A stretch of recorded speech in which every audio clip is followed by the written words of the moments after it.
Welcome to The Hypnotist, the show that gives you inside access to cutting-edge hypnosis with real clients facing genuine issues. Brought to you by the hypnotherapist demanded by celebrities, CEOs, and even royalty, Adam Cox. These recordings took place live from Adam's clinic in London's world-famous Harley Street. This podcast features powerful hypnosis, so do not listen while driving or operating machinery. This recording is not suitable for those with epilepsy or severe mental health issues. So, get yourself comfortable and enjoy today's episode of The Hypnotist.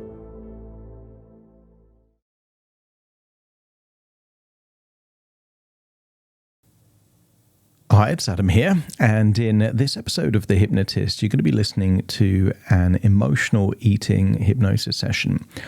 And I've done, I would say, weight loss hypnosis for about 12 years. In fact, for the first 3 years as a hypnotherapist, weight loss and everything to do with kind of food and habits was pretty much everything I focused on. I tried to get really specialized in that particular area. I still have my brand HypnoSlimming, and I think it's such a powerful thing because I think the weight loss industry and even the medical industry, they're looking in the wrong place, in my opinion. They're trying to deal with the foods, and I don't think weight loss pretty much has anything to do with the food. You know, if someone eats a lot of bread and that's the way that they gain weight, if all the bread disappeared tomorrow in the world, they would just choose a different food type. So it doesn't really deal with the cause.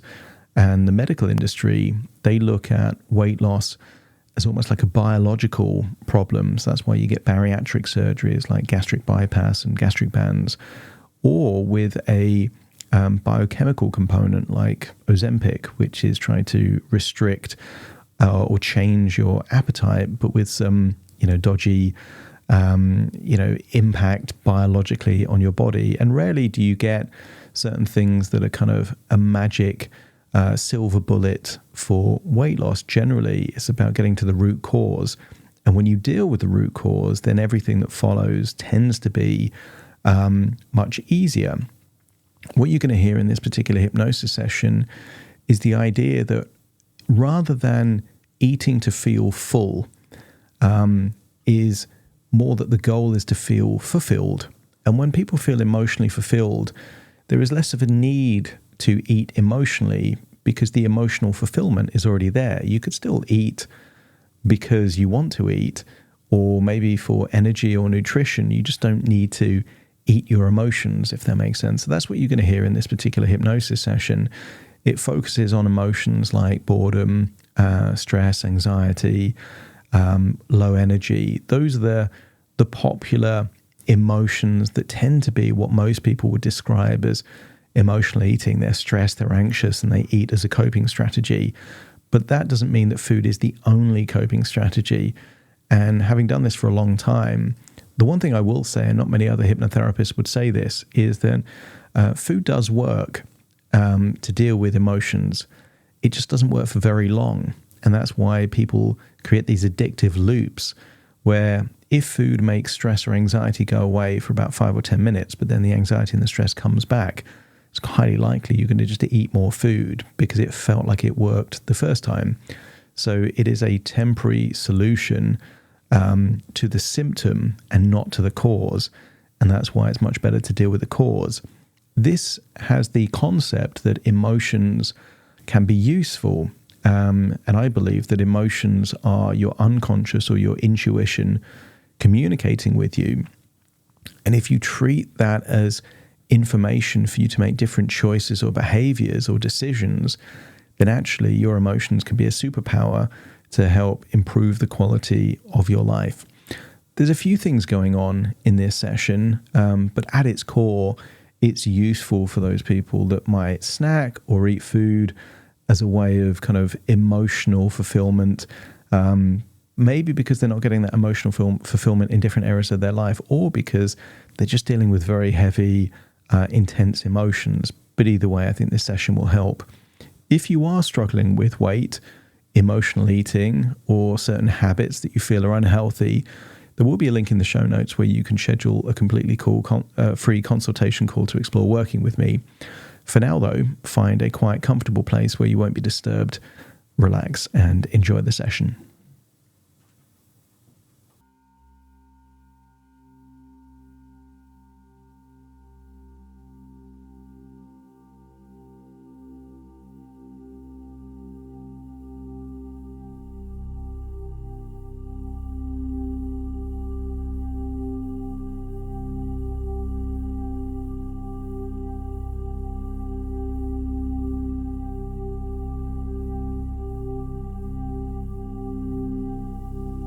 Take a deep breath in,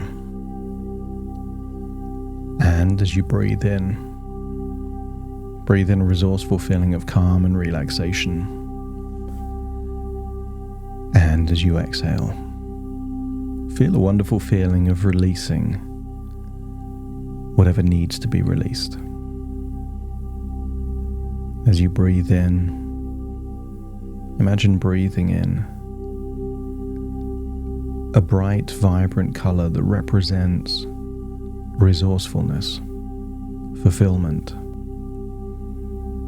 Maybe a bright yellow, orange, pink or purple.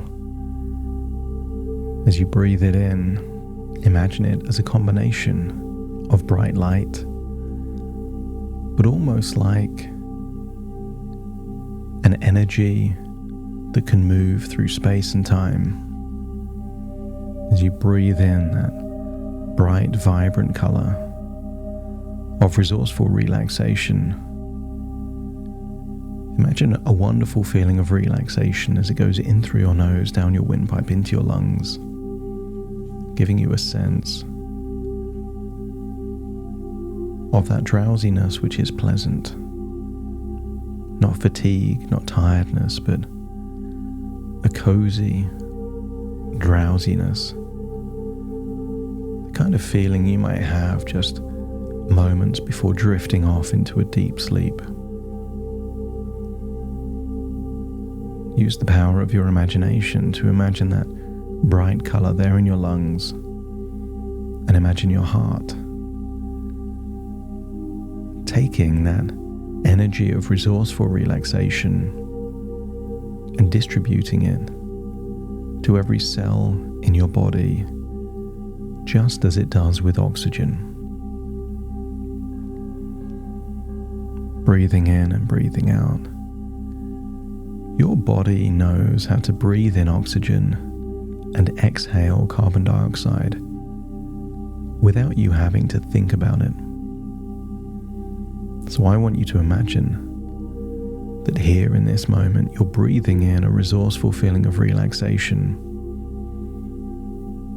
And in the outward breath, in addition to that carbon dioxide, are any feelings of tension, stress, anxiety, or worries, just feel them leave your body in that outward breath. And maybe you could imagine a darker color, perhaps grey, black, dark shadowy sensations leaving your body in that outward breath. And on the next inward breath in, feel that bright, vibrant color of resourceful relaxation, giving you more of what you need and enabling your body to release what it doesn't.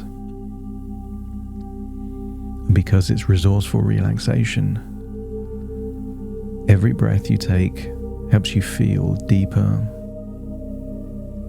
and deeper relaxed. Eyelids feeling relaxed and heavy. Any tension in your neck and shoulders seems to be melting away.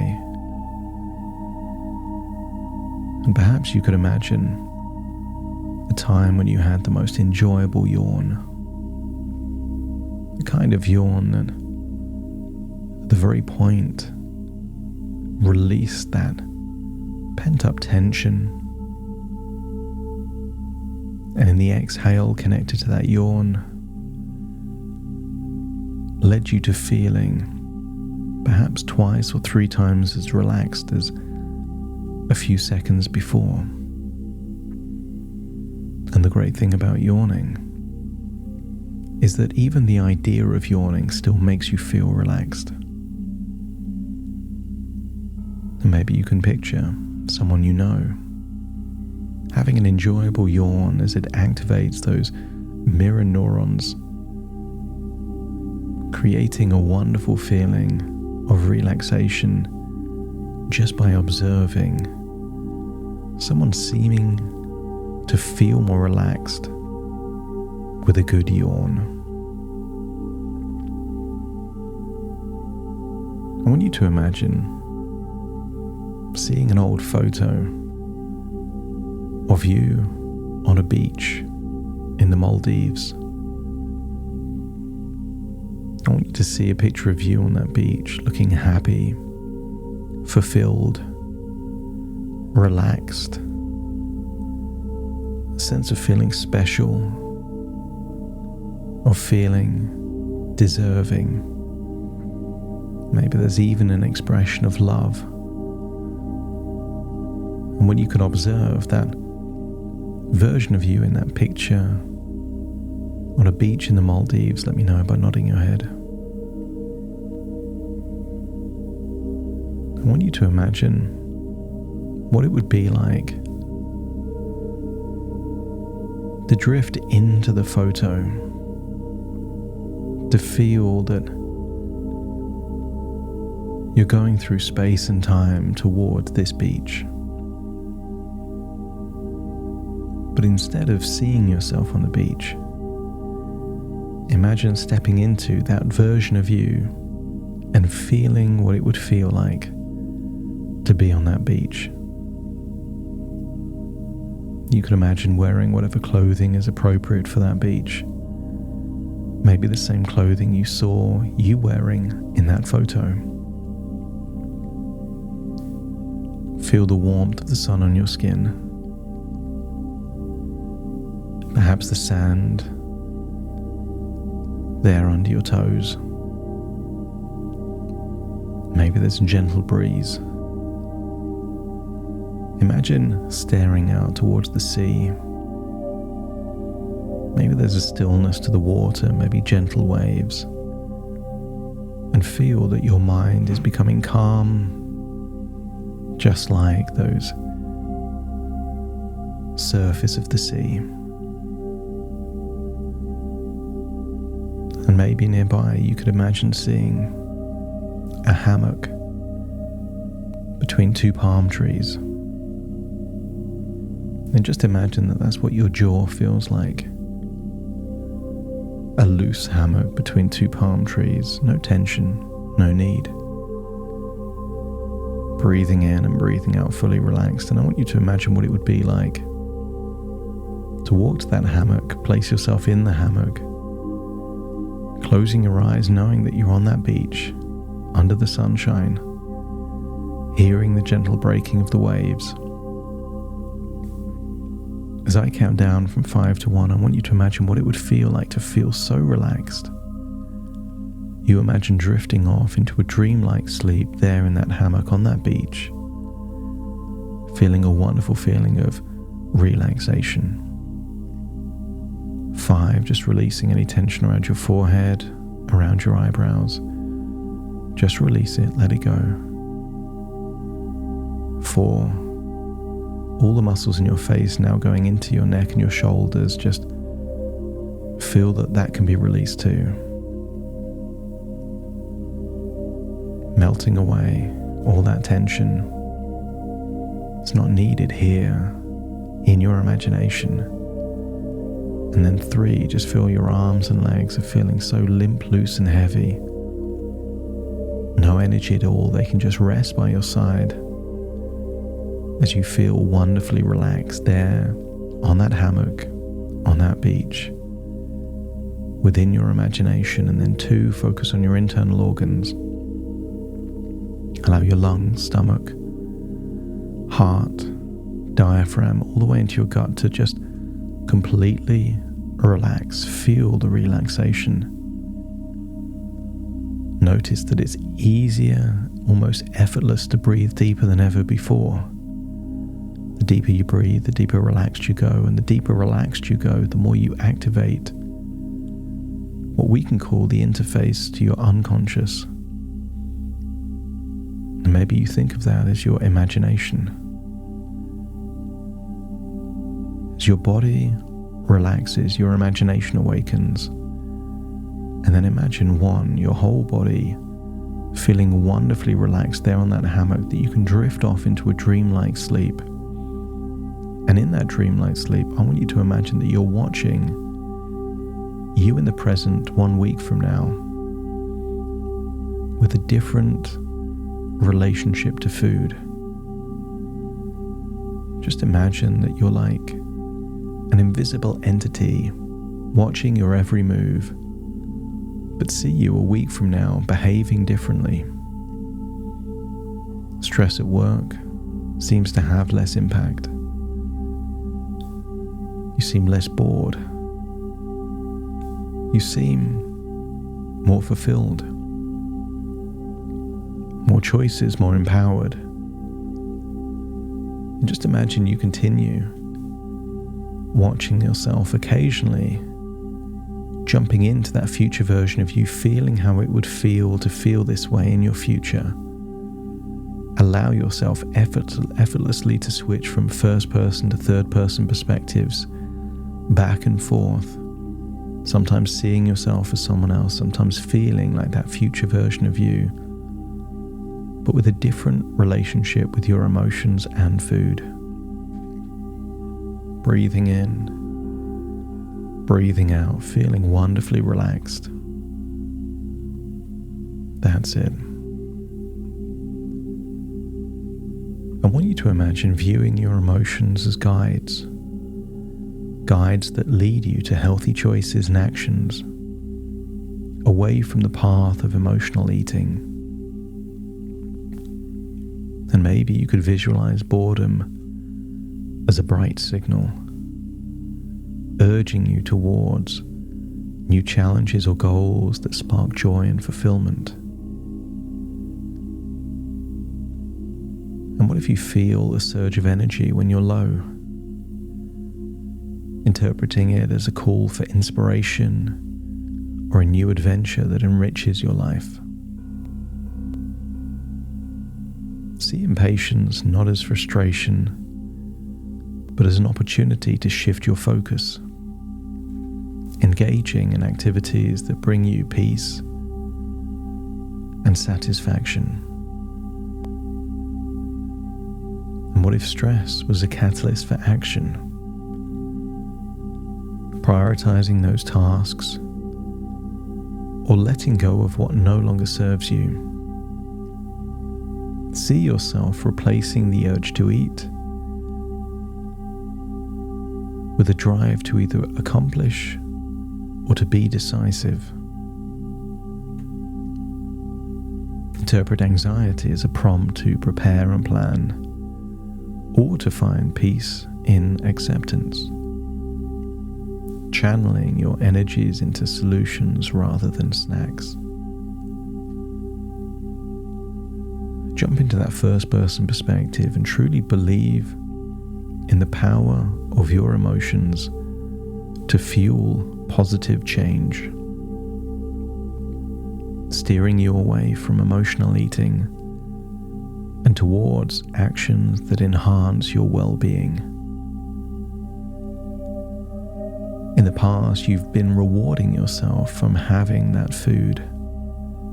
The dopamine comes from the gratification, but I want you to feel a deep sense of accomplishment with every healthy choice, reinforcing your decision to use emotions as signals for constructive actions or constructive decisions. Trust that with each emotional cue, you're equipped with the insight to choose activities that fulfill and nourish you beyond the physical, as you accept the suggestion that when your emotional needs are being met, your appetite reduces. In the past, you've had an idea that somehow you need to feel full. And and allow your mind to update that you have a desire to be fulfilled, that fulfillment is infinitely more important than how full your stomach is. Imagine your life enriched by engaging in activities that address your emotional needs, leaving no room or desire for emotional eating. Now see yourself like you're seeing a third person, and visualize yourself responding to feelings of boredom with creativity and curiosity, exploring new hobbies or interests that captivate your mind. If there is a lack of stimulation or challenge in the workplace, feel that is just a signal for you to increase the stimulation in different areas of your life. And when you feel low energy, see yourself invigorated by seeking inspiration from books, nature, art, rejuvenating your spirit without any need to turn to food. And maybe your talent for cooking can become more challenging by cooking foods that are delicious and healthy at the same time. Figuring out ways to meet your nutritional needs and feeling a wonderful feeling of accomplishment, the dopamine that comes from doing something difficult. So maybe your dishes evolve and change to be a source of fulfillment and nutrition. At moments of impatience, picture yourself calmly redirecting your focus, finding serenity in maybe meditation, exercise, learning something new, or a new hobby. I want you to see yourself confronting stress with a warrior's resolve, tackling tasks with efficiency, or see yourself consciously deciding to drop what's unnecessary, feeling lighter and more in control. Allow other people to play their games without needing to be a player in the game yourself. Feel that people can do what they do, knowing that you have the resources to make choices, actions, and decisions with whatever serves your interests. See yourself when facing anxiety, taking the very strategic steps to prepare, or if preparation isn't possible, by embracing acceptance, finding strength in your ability to adapt and thrive, or release and let go. And I wonder what might happen if you believe that every emotion is useful in the right context, and perhaps is a stepping stone to personal growth, guiding you to activities that make you feel accomplished and aligned with your goals and identity. Empower yourself with the knowledge that emotions are not for eating, but for learning, acting, and evolving into your very best self. And maybe part of the challenge could be how you get to be a role model for someone younger looking up at you. What unconscious lessons do you want them to learn as to how someone can deal with intense emotions? Reinforce your resolve to harness emotions as tools for problem solving, improving your life, seeing the quality of your experience improve with each wise decision you make. Jump back into that first-person perspective and feel a wave of relief, knowing that you do have the power to transform emotional energy into actions, the very actions that foster progress and personal fulfillment. Fulfillment is your new goal, not a full stomach. See the binary black and whites of the past as now shades of grey. You thrive in the nuance, the subtle decisions. It doesn't have to be all or nothing. You're at your best in the middle ground in between. And then see yourself concluding each day with gratitude for those emotional signals that guided you. It doesn't have to be all of nothing. Focus on tiny incremental progress, not perfection. Every tiny improvement, every pattern you break, every habit where you do something slightly different is a victory, creating evolutionary change that will take the very version of you a year from now or 2 years from now to become a very different version of you. Imagine drifting into the future and seeing that version of you 2 years from now, seeing a wonderful positive transformation based on these tiny, incremental, positive changes. Now it's time to return to that hammock. Feel yourself in the hammock, there on that beach, there in the Maldives. Imagine leaving the hammock and walking down the beach towards the sea, and feel the sensation of the water on your toes, on your feet, up to your ankle, and get a sense that your goal is fulfillment.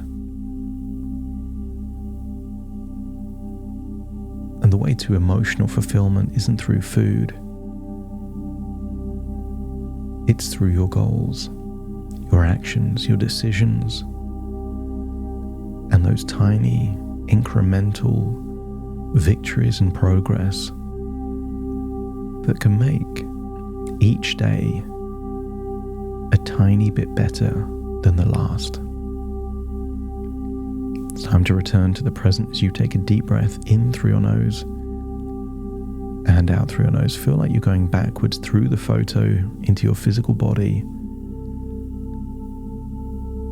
Wiggle your fingers, wiggle your toes, connect fully with the present moment.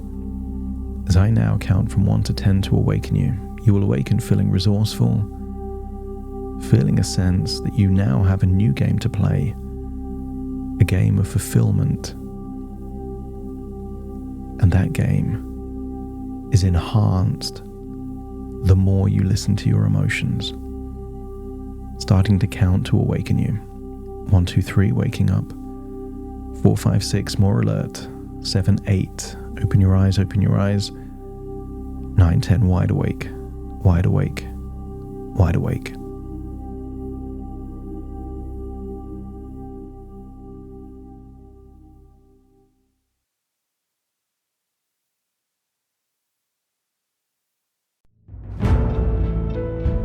Thank you for listening to The Hypnotist with Adam Cox, the show that gives you inside access to cutting-edge hypnosis with real clients facing genuine issues.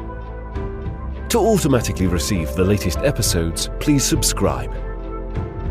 If you'd like to support the show, please share this episode with just one friend you think it could help.